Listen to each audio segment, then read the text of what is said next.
programa de hoje, vamos conhecer um pouco mais do nosso vice-governador Paulo Bauer. Aos 44 anos, já foi deputado estadual, 2 vezes deputado federal, secretário de Estado da Educação e presidente do Conselho Político do PFL. Ser vice no Brasil, às vezes, é muito bom, já diriam José Sarney e até mesmo Itamar Franco. Será que no ano que vem, Bauer pode virar o titular no governo do Estado? Daqui a pouco ele responde. Depois, vamos falar de Copa Davis, que acontece aqui em Florianópolis de 6 a 8 de abril. Está conosco o presidente da Federação Catarinense de Tênis, Jorge Lacerda da Rosa. Espera mais um pouquinho que o checkmate já está começando.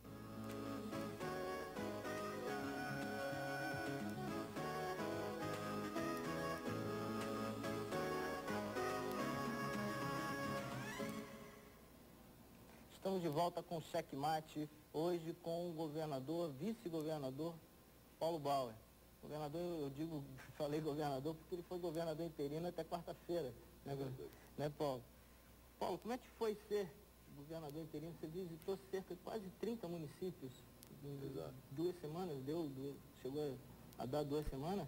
Não, foram 11 dias, na verdade, e esta foi a 5ª vez que eu assumi como governador, substituindo o Espiridião no cargo que é o cargo de chefe do Poder Executivo. Eu considero que já não é mais uma coisa que na minha vida seja novidade, mas a cada interinidade a gente cumpre um roteiro, cumpre uma agenda diferente da vez anterior. Por isso, nesta oportunidade, nós contemplamos mais a visita aos municípios, porque agora o governo já tem o que mostrar, nós ainda estamos pagando dívidas, ainda estamos buscando novas oportunidades, novas parcerias, mas já se pode dar ao catarinense, à população de uma maneira geral, novas notícias, novos alentos, pode-se mostrar e comemorar sucesso. A situação do governo do Estado estava muito difícil, né? Olha, foi uma coisa assim terrível. É como administrar uma massa falida, uma empresa que já não tem mais clientes nem fornecedores. Eu dizia em todas as regionais da Polícia Civil, e eu compareci a 13 delas, na entrega de veículos 0 quilômetros para o trabalho policial totalmente pagos. Eu sempre dizia, agora o policial pode dirigir um carro da polícia quando perseguir um criminoso ou quando for fazer uma investigação, sem se preocupar em olhar no espelho retrovisor, porque atrás está vindo um cobrador. Assim foi no governo passado. Atualmente, graças a Deus, nós já podemos comemorar que um veículo é pago antes de ser entregue, que uma escola é reformada e no dia da inauguração nós já temos a empreiteira quitada, os serviços que nós temos, os convênios que temos, são todos honrados em dia. E ainda estamos pagando dívida da administração passada. Mas já não se precisa mais procurar na justificativa do passado estabelecer as dificuldades do futuro. Eu acho que o futuro já chegou. Não, mas você visitou 27 municípios? Exatamente. 27 municípios. E teve por que você escolheu esses 27 municípios? Qual o critério? Olha, primeiro foi uma escolha... Estou te dizendo isso porque teve muito tititi, né, de que tu estarias começando a tua campanha. Veja bem, se eu visitasse mais uma região do que a outra, iriam dizer, esqueceu o Estado e está cuidando apenas de uma região que tenha alguma atenção especial, algum carinho especial. Eu visitei todas as regiões, praticamente, no sul, no norte, no leste, no oeste, no centro do Estado, porque tem coisa para fazer em todas as regiões. Eu colhi feijão em Campos Novos, pilotando uma colheitadeira, e agora o Espiridião não é mais o único que sabe pilotar colheitadeira no nosso estado. Eu pude participar de uma reunião muito importante no município de Laguna, onde nós realizamos um grande trabalho, uma constituição de um comitê através da presença de 3 municípios para tratar da questão do complexo lagunar. Eu fui a Lages assinar contrato para a implantação de termoelétrica que vai gerar energia. Inaugurei ginásio de esportes lá no município de Belmonte, na fronteira quase com a Argentina.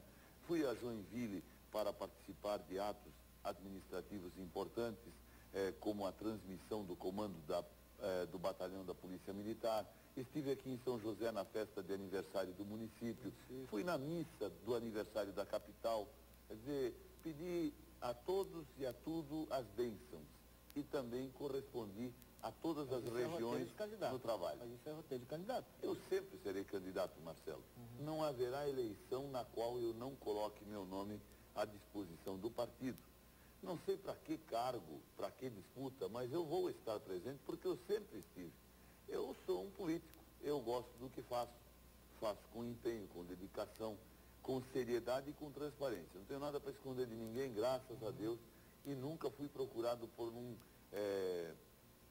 porta-voz da justiça para me intimar a responder qualquer coisa nas barras dos tribunais. Então eu acho que a minha vida pública, ela só pode ser testada em termos de sucesso ou de fracasso na hora da eleição. Na abertura eu até brinquei um pouco com a questão no futuro, o que vai acontecer, né? Quer dizer, a gente teve aí alguns vices que acabaram assumindo a posição de titular numa hora, claro que adversa, mas isso pode acontecer ano que vem. Como é que você vê o ano que vem? Claro que você deve estar pensando no teu futuro político.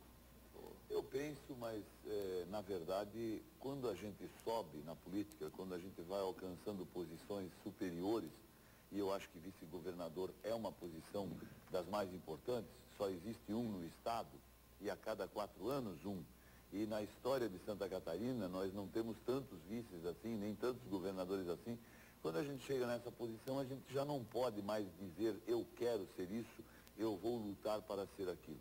A gente precisa saber por onde as coisas se encaminham e onde a gente pode ter mais utilidade. Nós temos grandes exemplos, como, por exemplo, Vitor Fontana foi vice-governador e depois passou a ser deputado federal. Conde Reis foi governador, depois foi vice-governador para agora ser deputado federal. Jorge Bornaldo foi governador para depois ser senador e até para ser, por um período, não exercer mandato. O Esperidião foi governador e voltou a ser prefeito. Quer dizer, quem faz política e chega a uma posição dessa, já não pode mais ter aquela pretensão de fazer escolhas daquilo que lhe convém. Tem que estar disponível para qualquer missão. Entretanto, claro, a gente se preocupa com o futuro, mas não faz disso a tábua de salvação. O negócio é trabalhar, confiar no partido e no eleitor. Eu te digo isso porque eu te conheço e sei que você é um sonhador no sentido de que você almeja chegar e almeja fazer e almeja alcançar, tanto é que está na posição que está politicamente.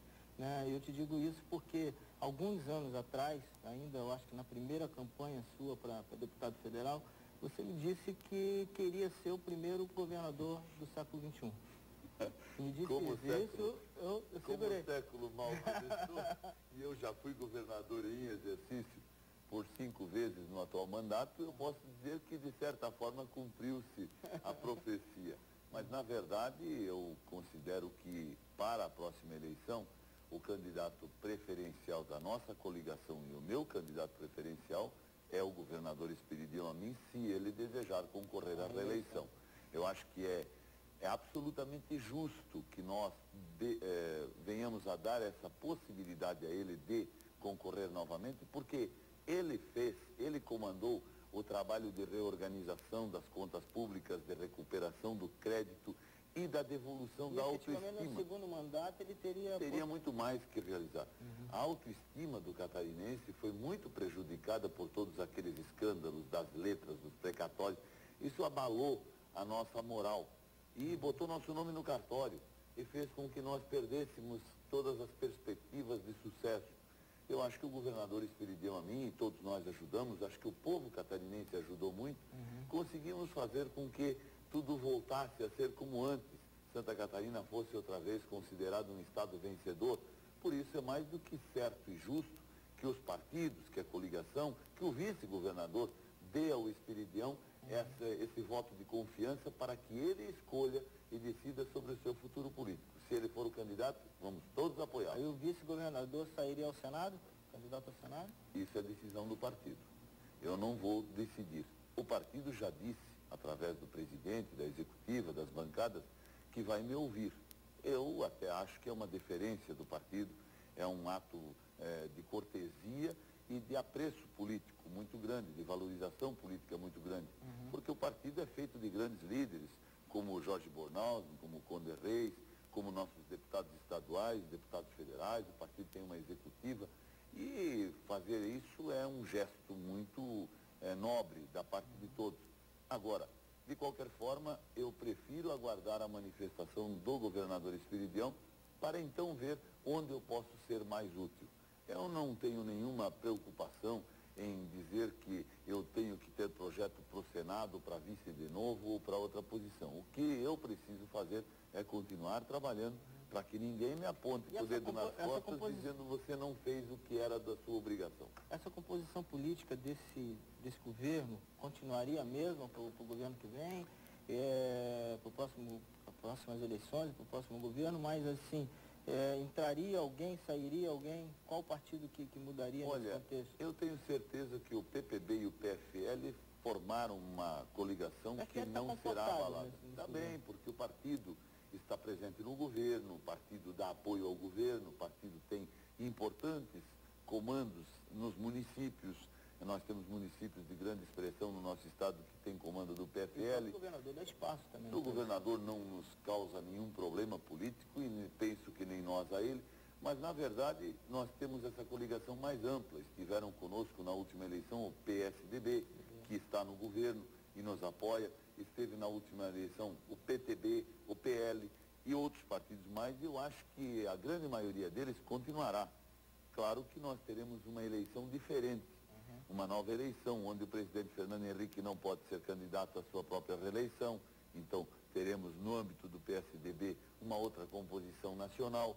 Nós sabemos que na próxima eleição nós temos 2 vagas de senador e isso também promoverá alguma mudança na composição da majoritária, mas eu tenho certeza que no momento em que formos fazer a primeira pesquisa de avaliação do eleitorado em relação ao nosso governo, à nossa administração, os índices de aprovação ao nosso governo vão ser tão positivos e tão bons que não haverá dificuldade de convidar todos os partidos da eleição de 98 a novamente se unirem na eleição de 2002 para uma vitória e a continuidade de uma obra administrativa positiva e que permita que os catarinenses se considerem orgulhosos do governo que tem. Ok. Daqui a pouco a gente volta com Checkmate.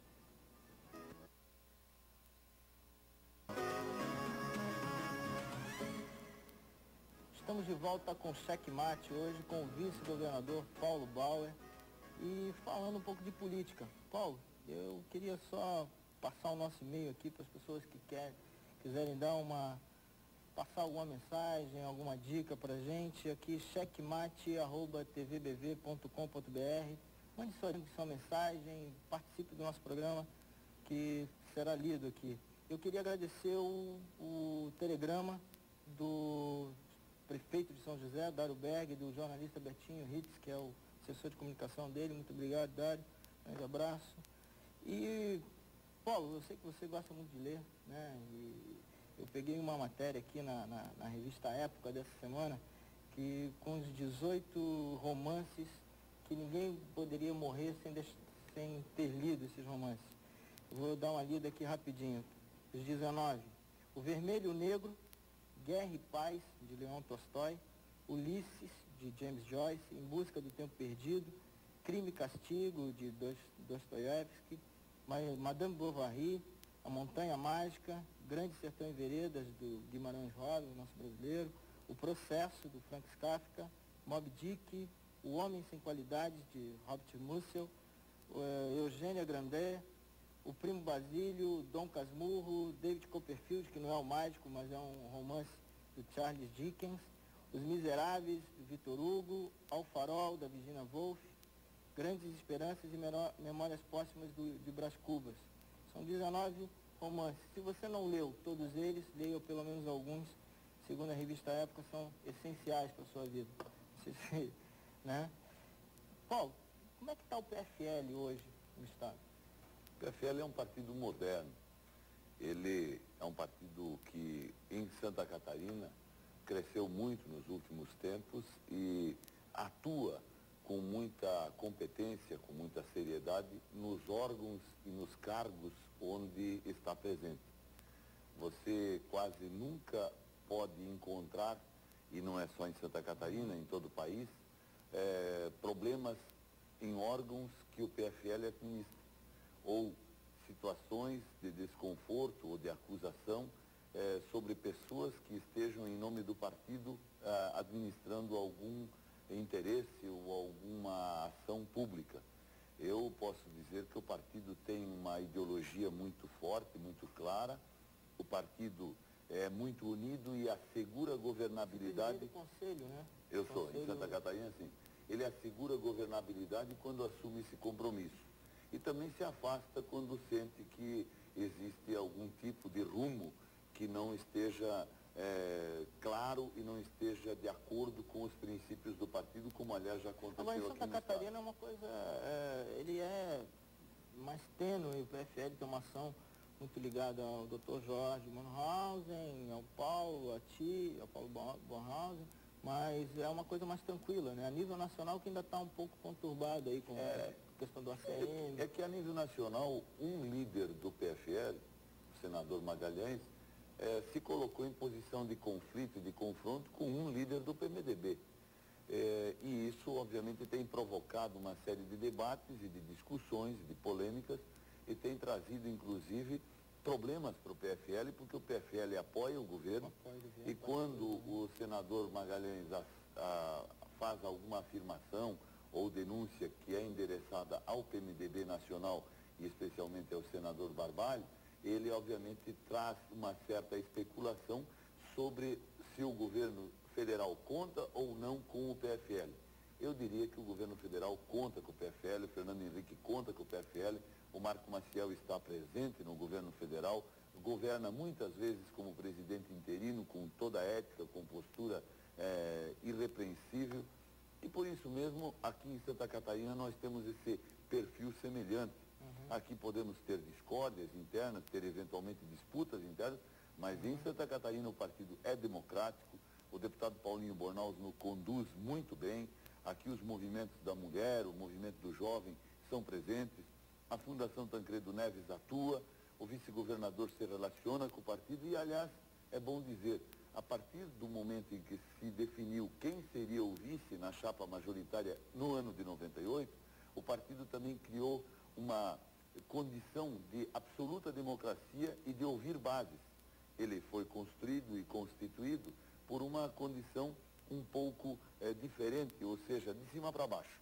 E ali naquela convenção houve uma disputa, eu fui o vencedor da disputa por uma pequena margem de votos, mas nunca mais em Santa Catarina você ouviu qualquer pessoa, ou mesmo a imprensa, dizer o PFL decide a portas fechadas, o PFL obedece determinações. Não, o partido tem comando, o partido tem liderança, mas o partido também sabe ouvir as bases. Por isso ele está muito bem e está caminhando para um crescimento constante em nosso estado. Na semana passada nós tivemos aqui o prefeito de Joinville, Luiz Henrique, e vou te fazer a mesma pergunta que eu fiz para ele em relação à posição do Fernando Henrique Cardoso. O que tu acha em relação à posição do Fernando Henrique nas próximas eleições? O PSDB também tende a um compromisso com o PMDB, ou não, no estado? Olha, no estado, o PSDB, eu penso, estará conosco na coligação, porque ninguém vai entender o fato de o PSDB na eleição passada ter aparecido na fotografia do Espiridião Amin, do Paulo Bauer e do Jorge Bornhausen. Mas aí o Fernando Henrique desce em qual palanque? E você ver o PSDB de Santa Catarina na próxima eleição estar ao lado, por exemplo, do ex-governador do estado, que hoje responde a vários processos na justiça.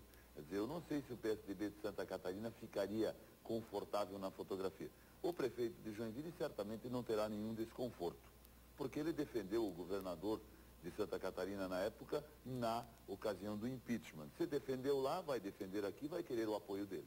Então, o PMDB vai contar com a presença de todas as suas forças no palanque. Agora, eu duvido que o PSDB queira fazer parte desse retrato. Mas e o Fernando Henrique, ele sobe qual palanque? Eu acho que o presidente Fernando Henrique não vai estar presente num palanque em Santa Catarina, porque também não esteve na última. Ele não apareceu aqui fazendo campanha. Nós fizemos a campanha dele. Mas não conta então o apoio do Fernando Henrique? Eu diria que ser aliado do Conta, Fernando mas não Henrique, precisa da presidência. ser aliado do Fernando Henrique na hora da eleição é oportunismo. Eu quero ver quem é que é aliado dele agora. Agora nós, do PFL, somos aliados dele. O PPB de Santa Catarina é aliado dele. Inclusive quando ele estava com popularidade abaixo de 20, nós ficamos com ele. Porque ele também foi correto conosco. Ele não deixou de executar obras, ele não deixou de nos atender em questões polêmicas, como o IPESC, como o BESC. O Fernando Henrique esteve do lado da gente. Agora, o PMDB na Assembleia esteve contra a gente e contra o Fernando Henrique. Independente de quem seja o Era candidato só de dele. falar em BESC, o PMDB na Assembleia dizia o quê? Que isso era um absurdo. Mas o Fernando Henrique em Brasília dizia que isso estava certo. Então eu não sei se este oportunismo eleitoral pode ser usado por eles, PMDB, ou por outros partidos. Por nós não vai ser usado. Nós estivemos e estamos com o presidente porque queremos que o Brasil cresça e está crescendo. E certamente na próxima eleição, as composições que se fizerem em Brasília é que vão determinar o rumo da política nacional. Se os partidos que lá estiverem unidos também estiverem aqui, a gente vai para o palanque junto. Se não estiverem unidos, a gente não deixa o candidato da nossa coligação vir aqui, a nível nacional. Mas nós apoiaremos aquele que for melhor para o país e confio que Santa Catarina votará no nosso Como candidato. você vê, Paulo, a reforma partidária? Quer dizer, hoje, se acontecer essa reforma partidária até o final do ano ou no início do ano que vem, se ocorrer... Eu acho, Marcelo, que ela não acontece mais. Pelo menos até a próxima Vamos eleição. continuar com esse Vamos continuar com esse conjunto de partidos. pluripartidarismo aí? Quando muito pode acontecer aquilo que o PFL está propondo a nível nacional, que é algum ajuste. Mas tem que acabar esse negócio de ter um partido e uma pessoa só, né? Ou não? Eu acho que não se pode permitir que um partido que não alcance 5% dos votos no país tenha representatividade no Congresso Nacional. O PFL tem propostas claras. Lei, então. Sim, tem propostas claras de reforma eleitoral.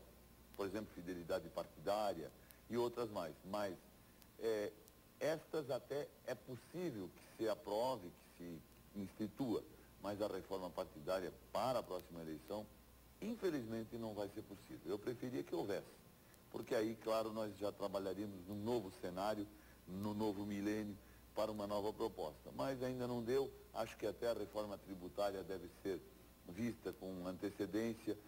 Talvez nós tenhamos que eleger um novo presidente para consolidar o processo democrático, o processo eleitoral, o processo político, a nível de fortalecer a figura e o mandato do presidente da República, muito abalado depois de Collor, depois de Itamar, depois de Sarney, mas que agora já cria outra vez consistência, tem credibilidade. Por isso, acho que mais à frente nós talvez possamos pensar outra vez em reforma. O governo do Estado reforma. agora, quais são os próximos passos aí?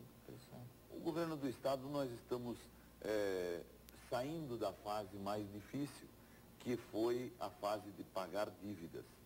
8, 9, 10 milhões de reais por mês são pagos para a folha de servidores atrasados. Eu penso que até junho, julho, nós teremos encerrado essa conta. Nós tivemos que pagar milhões e milhões de reais para concluir obras financiadas pelo BID, obras rodoviárias, que o governo anterior não havia cumprido. Nós tivemos que colocar dinheiro para recuperar a credibilidade do Estado e as condições de funcionamento do Estado. Os fundos de todos os setores, o Fundo da Saúde, o Fundo da Polícia Militar, o Fundo da Polícia Civil, todos foram dilapidados no final da administração passada. Até nós construirmos outra vez saldos positivos nesses fundos, demorou. E esses fundos são os que mantêm os serviços públicos em condições positivas e operacionalmente satisfatórias. Então, acho que essa fase passou. Agora nós já temos parcerias, outra vez, com o Ministério da Justiça para a compra de equipamentos. Hoje nós já temos mecanismos para oferecer o troca-troca para todos os agricultores e com isso estamos produzindo cada vez mais milho, indispensável para a agroindústria. A viagem do governador mesmo? A viagem do governador foi um sucesso para a venda de mais carne para aquele país. Tem um incremento de quase 60%, né? Exatamente. Muitos produtos catarinenses estão sendo vendidos em quantidades muito maiores, porque o nosso empresário está tendo confiança no Estado, está se arriscando um pouco mais, porque sabe que tem parcerias que podem ser construídas. E veja, nos 2 últimos anos, nós tivemos notícias, inaugurações e temos em obras empreendimentos industriais que equivalem a quase 2 bilhões de dólares em Santa Catarina. Novos empregos, novos faturamentos e novos impostos. Isso é positivo, a economia se aquece. E quando a economia aquece, há um incremento de arrecadação. E esse incremento de arrecadação, no momento em que a lei federal proíbe passar de determinados parâmetros, por exemplo, para pagar salários, é benéfico, porque quando cresce a economia e cresce o imposto, crescem as nossas possibilidades de atender. Aliás, sobre isso é interessante fazer um comentário. Eu fui o último secretário de Estado a anunciar um aumento para professor em Santa Catarina. Como secretário de Educação. Lá no tempo em que o governador Clanibing governava o Estado. Aí passou todo o governo seguinte e até agora nós também não podemos dar notícias de melhorias salariais por conta do pagamento daquela dívida salarial. Crescendo a arrecadação, nós poderemos dar notícias. Eu espero que a gente possa fazê-lo, não imediatamente, daqui a mais um pouco, quando se tiver segurança para isso. Agora, curiosamente, aquelas vozes que se acovardaram, que silenciaram no ano de 97, no ano de 98, quando um governante esqueceu de pagar o 13º e o salário do mês para os professores, agora estão propondo que se façam manifestações e paralisações. Se eles me mostrarem a fotografia do discurso que fizeram na época, eu até acredito na sinceridade deles. Senão, não. Senão é oportunismo, porque eles sabem que daqui a pouco nós poderemos dar notícias e querem agora faturar e levar para si o mérito da notícia. Não vão levar, não. O professor vai ser valorizado. O Espiridião também já foi secretário de Educação do Estado. Eu fui. E nós vamos valorizar todos os funcionários, com toda certeza, no curso ainda do tempo do mandato que vem. Vou segurar um pouquinho mais aqui o Paulo, o nosso vice-governador. Nós voltamos daqui a pouco com o Checkmate. Estamos de volta com o Checkmate, agora no terceiro bloco, com o vice-governador Paulo Bauer, aqui na TVBV. Antes de repetir o nosso e-mail, checkmate@tvbv.com.br. Participe, conta uma historinha, manda alguma dica pra gente, tá bom? Eu tenho aqui uma dica, Paulo, não sei se você gosta um pouco de... Eu também não sou muito chegado a livro de autoajuda não, mas esse aqui eu achei interessante. Um livro da Sally Mary Redfield, Descobrindo a Alegria de Viver, um guia de meditação. Ela é esposa do James Redfield, autor da Profecia Celestina. E esse livro é muito interessante, que ele vem junto com um CD que tem as meditações e vai ensinando como é que faz a meditação ao longo. É um livro muito interessante da editora Sextante. Uma dica aí. Mais uma dica para quem faz curso de jornalismo ou de assessoria de comunicação, relações públicas, o 4º Congresso Brasileiro de Jornalismo Empresarial, assessoria de imprensa e relações públicas, que vai acontecer dia 5 e 6 de abril em São Paulo, no Centro de Convenções Rebouças. Com mais informações pelo www.eventosmegabrasil.com.br, eventosmegabrasil.com.br.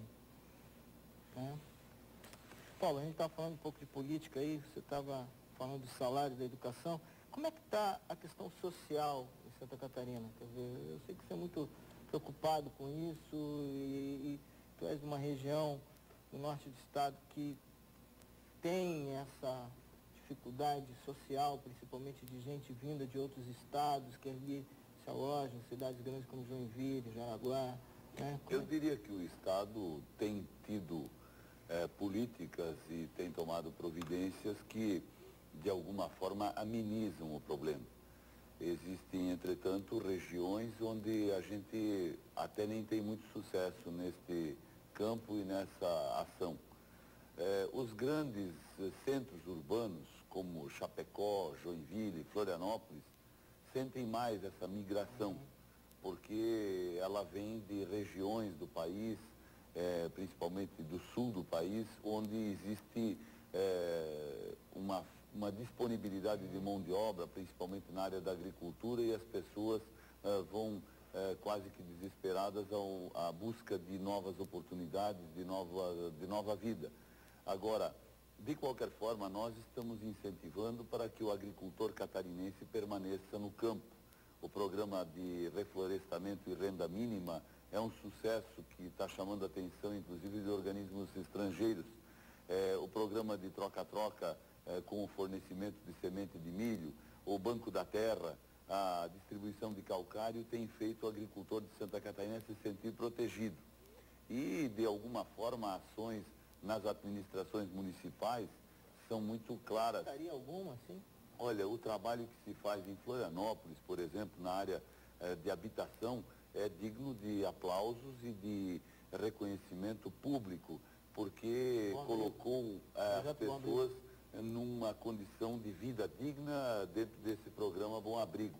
Mas, certamente, nós temos que trabalhar para gerar emprego, para gerar novas oportunidades. Isso está se fazendo nesses vários empreendimentos que estão se instalando em Santa Catarina, na área industrial. De qualquer forma, eu acho que existe uma região que ainda precisa de um pouco mais de impulso e um pouco mais de esforço, que é a região que nós poderíamos conceituar como sendo do Planalto Serrano, alcançando o Planalto Norte, ou seja, de Porto União até Mafra e de Mafra em direção a Lages. Essa é uma região, a região do Contestado, que ainda precisaria de alguma novidade em termos de empreendimentos agroindustriais, em termos de incentivo à agricultura ou até mesmo de novos empreendimentos industriais. Assim se geraria lá mais oportunidades. Nós estamos trabalhando nisso e quem sabe num prazo relativamente satisfatório a gente possa ter notícias a respeito disso, a exemplo do que já se tem em Lages, onde o prefeito Raimundo Colombo fez o anúncio de vários empreendimentos num grande evento que contou com a presença do vice-presidente da República e de todos nós do governo estadual para aplaudir e apoiar a iniciativa. Agora, Paulo, tu gosta um pouquinho de marketing, né? Tu é um grande marqueteiro, né? Não sei o que... Essa história de doar sangue no dia do aniversário foi pesado, né? Eu dei a minha equipe... Dia 20 de março, né? Foi, dia 20 de março. Pisciano, como eu. Pisciano, exatamente. Eu dei a minha assessoria 3 opções. Eu disse, eu quero visitar o Banco de Leite, eu vou visitar o CEPOM ou vou visitar o EMOSC. E a equipe sugeriu que fosse o EMOSC. Lá chegando, eu imaginei que tivesse muita gente e, obviamente, que eu não poderia fazer alguma coisa lá, como doar sangue, que iam dizer que eu estava procurando aparecer nos jornais.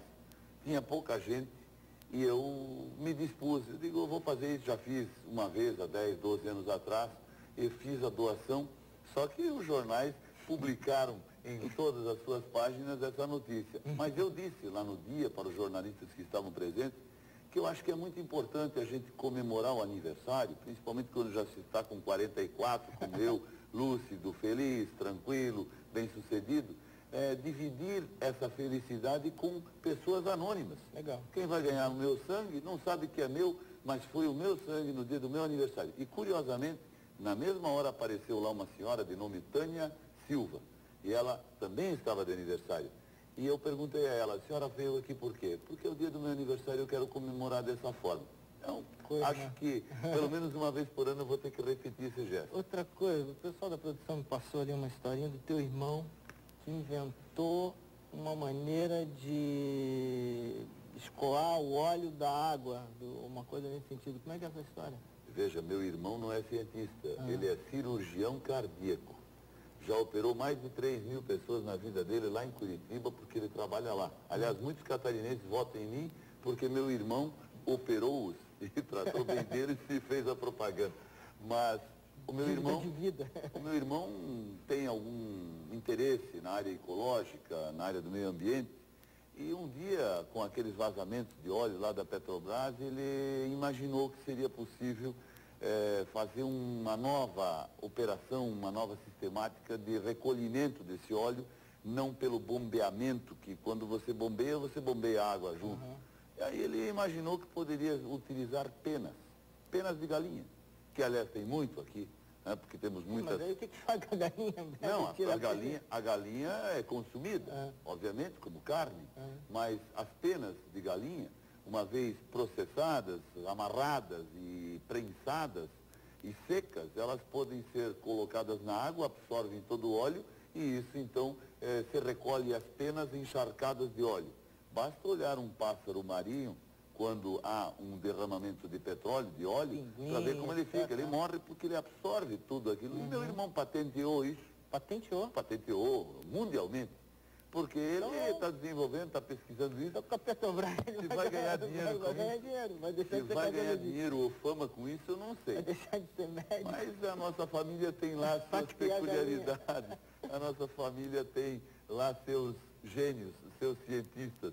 E ele, além de cuidar da profissão dele, está fazendo isso por uma motivação, como eu disse, ecológica, que pretende defender o meio ambiente. E até já mandou para a Petrobras, mandou aqui para a Fátima, mandou para o órgão de meio ambiental do Paraná a notícia e certamente vocês acabaram descobrindo aqui o que eu também vou querer saber depois, como é que aconteceu. Eu não sei. Pessoal aí da produção. Eu estava falando desse negócio do marqueteiro porque deve ser difícil assim conviver com o Spiridionin, que é um marqueteiro nato, né? Que usa e um Paulo Bauer que também não fica muito atrás, né? Quer dizer, os assessores devem ficar meio complicados na disputa ali de quem aparece mais ou não. Tem não, isso, não é isso. Tem uma eu acho que a atividade nossa... de vaidade também, não? Não, a nossa atividade é que nos leva a isso. Eu, por exemplo, não sou um homem político que marca muita presença em festas de domingo. Eu não sou de ir festa no domingo porque um dia eu tiro para a minha família, para o meu descanso, para o meu lazer. Não que eu não goste, eu até gosto de ir. Mas também não sou alguém que procura fazer presença na imprensa constante. Às vezes aparece muito, às vezes não aparece, como o cargo recomenda. Que vice é vice. Vice tem que ter um cuidado. Precisa ter uma postura, precisa ter um compromisso, precisa ter um exercício de lealdade, mas também não pode ser um apagado. Um apagado. Então, eu obviamente tem que ter a medida certa. Quando as circunstâncias exigem e permitem, café com leite bem dosado. Eu estou presente, estou aparecendo, mas não que isso seja fruto de uma estratégia de marketing ou de coisas que a gente fique pensando vários dias ou horas para então produzir. É que eu sou assim, falo muito, sou franco, sou direto, digo não, digo sim. Aliás, eu sempre disse, a minha principal característica, sei dizer não. E quando digo sim é porque dá para cumprir. Acho que isso é o melhor marketing do político. Paulo, muito obrigado pela tua presença aqui no nosso segundo Checkmate. Eu é que agradeço e desejo ao Checkmate, a você, muito sucesso. Que ele faça Santa Catarina ter uma grande informação nos programas que se seguirem. Muito obrigado e boa tarde a todos. Obrigado, Paulo. Já voltamos com Jorge Lacerda, presidente da Federação Catarinense de Tênis. Aguarde.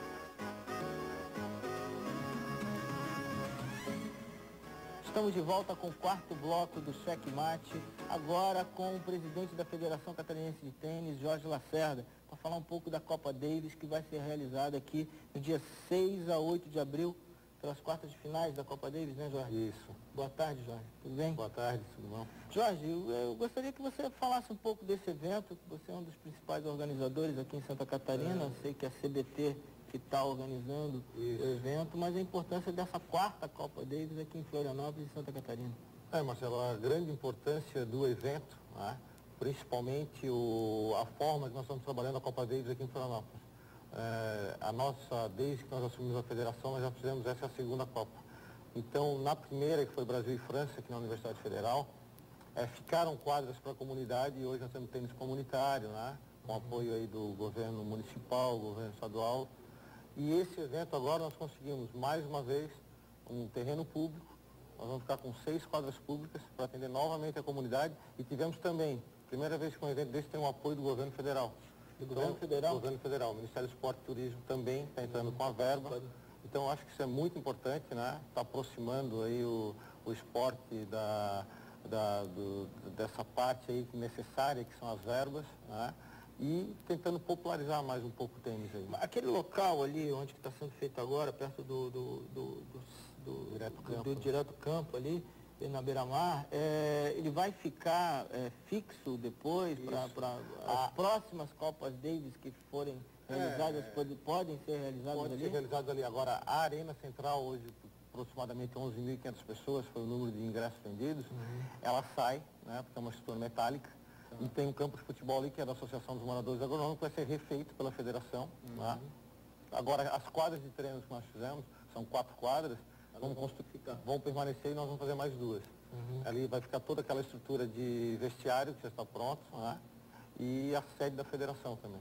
Porque tem uma discussão, infelizmente, tem as pessoas que falam bem e falam mal do evento. Tem a discussão de que cada ano o evento troca de lugar, cada ano tem que se gastar mais dinheiro para construir. Quer dizer... a gente se vê de outra forma. Eu acho que cada evento desse, verba tem que ser gasto. Né? Em qualquer local que for feito, tem que se gastar. Só que nós estamos pensando o seguinte, já que vai investir, vamos investir em algo que fique para depois. Né? E essa é a forma que nós aqui estamos trabalhando em Santa Catarina. Vamos fazer o evento? Vamos fazer o evento. Tem verba? Vai ter que ter verba para fazer o evento. Então vamos fazer um local público para permanecerem essas quadras, para serem utilizadas depois pela população.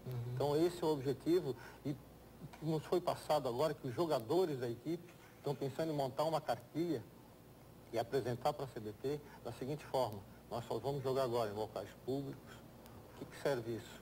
Tendo quadras públicas, vai ter mais jogadores. Né? E Florianópolis hoje, tanto o Brasil, mas principalmente mais o esporte. Principalmente Florianópolis demonstrou aí que nós saímos do Rio de Janeiro com um evento parecido, 65% só da bilheteria vendida. Florianópolis, Santa Catarina, em 4 dias foram vendidos. O que aconteceu com esses ingressos, Jorge? Pelo amor de Deus. Olha, Marcelo, todos os ingressos foram vendidos pela CBT. A federação não tem gerência nenhuma, né, sobre os ingressos.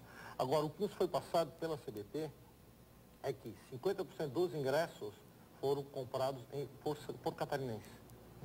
50% por 50%. Porque, na verdade, o que ocorre? Não é o mais certo, nós também não achamos o certo.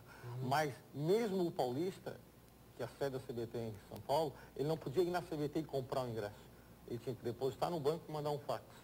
Né? Então, o Brasil inteiro tinha que comprar sim.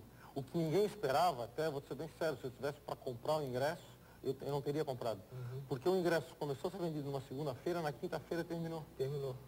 Então esse foi o maior problema. Não deu tempo para a população comprar o ingresso. E o Brasil ganha? Olha, é um confronto muito difícil, né? Nós vamos ter aí Patrick Rafter, Leighton Hewitt, jogadores 10 do mundo. E até o Brasil perdeu para eles no ano passado, né? Uma revanche. Agora nós confiamos aí no Guga, Como é que no tá o Guga? Meligeni. Como é que tá o Guga? Olha, o Guga jogando bem, infelizmente perdeu, né? Semana que passou aí em Miami. Mas eu acho que é até bom para descansar, deve começar os treinos agora segunda-feira. Então acho que tá. Mas o Brasil tem chance. Bastante chance. O Guga é imprevisível, né? O Guga na quadra de sabre hoje, ele é o melhor do mundo. Então isso depende muito dele, lógico, da equipe. O Meligeni é um jogador forte. Tem um retrospecto muito bom com o Rafter, que é um jogador forte em quadra rápida. O Meligeni jogou 2 vezes com o Rafter, ganhou as 2 em quadra de saibro. Então vamos trabalhar em cima disso e torcer. E hoje o trabalho da Federação Catarinense de Tênis, ela também abrange o estado todo, né? Sim, então, como é que está sendo para fazer essa difusão do tênis em termos estadual, quer dizer, vocês estão contando com as escolas, vocês estão fazendo trabalho nós estamos trabalhando tênis comunitário, hoje nós já... Que o Guga ajuda, a figura do Guga ajuda. Sim, a figura do Guga foi o que mas deu não é a única coisa, quer dizer, tem que botar escolinha, tem que trabalhar. Tem que trabalhar. A verdade é assim, então nós estamos aqui com uma escolinha já com 270 crianças aqui em Florianópolis, na Universidade Federal. Nós temos um acordo... De graça, é isso? De graça. A criança, nós buscamos na escola, levamos até as quadras da universidade, eles jogam, recebe material, né, tanto raquete, bola, roupa, uniforme, todo uniforme, recebe um lanche e nós entregamos depois, nós devolvemos a pessoa, ele é na própria escola. Né? E nós estamos aí trabalhando para fazer o mesmo que está sendo feito aqui em Blumenau, em Joinville, estamos tentando, e no oeste do estado. Conseguimos agora criar o ano passado um torneio com patrocínio da Unimed, que é o primeiro circuito brasileiro que é feito apenas em um estado. Então hoje nós temos um circuito brasileiro de tênis infantil juvenil em Santa Catarina. Então o nosso tenista não precisa sair do estado para ir jogar, para conseguir pontos no ranking. Ele pode jogar em Santa Catarina. Então é isso que a gente está tentando fazer aí. E as quadras públicas, que eu acho que está sendo um exemplo muito bom e que vai provavelmente ser seguido pelos outros estados até por uma exigência da equipe.